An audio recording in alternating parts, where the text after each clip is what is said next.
Hello everyone. Today I will discuss about the general features of the scapula. In the previous section, I have discussed about the site determination and the anatomical position of the scapula. Now, this scapula, it is the flat bone and it has the two surfaces, the costal surface and dorsal surface, the three border, the three angle and the three processing. Now, the costal surface, this is the costal surface or subscapular portion.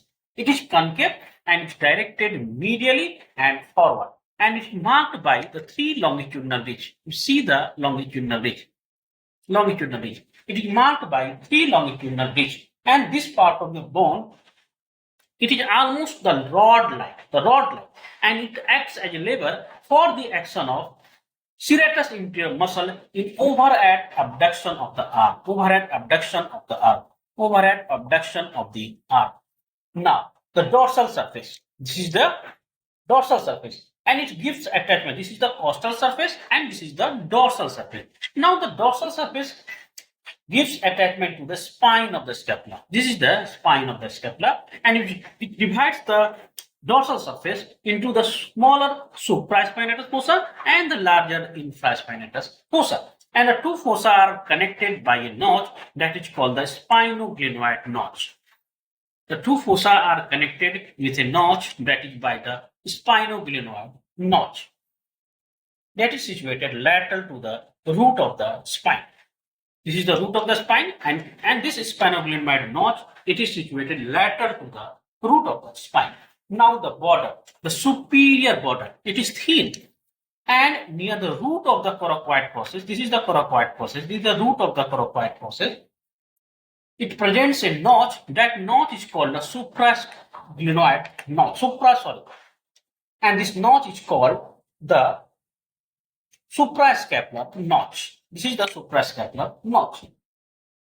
Now the lateral border, it is thick and at the upper end, a tubercle is present that is called the supraglenoid tubercle and the lower end that is the tubercle that is called the infraglenoid tubercle.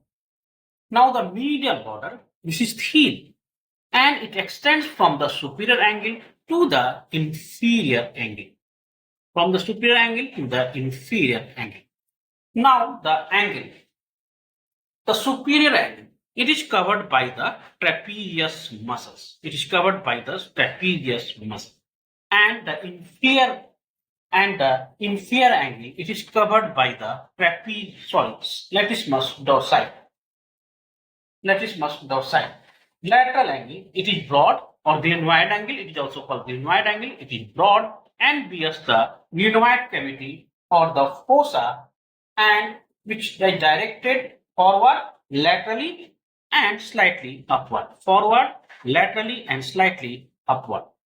Now the processes. First is the spinous process. This is the spinous process. It is a triangular plate of bone with three border and two surfaces.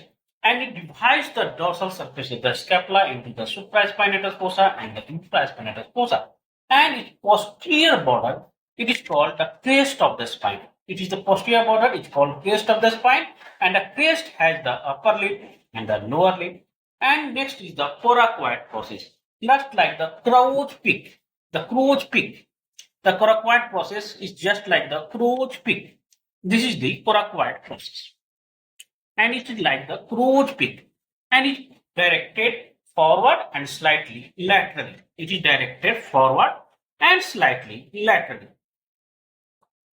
It is bent and finger-like and it is a atavistic type of epiphysis. It means in this coracoid process, it is phylogenetically a separate bone, but now it is fused with the scapula bone. This is all about the general features of the scapula. Thank you.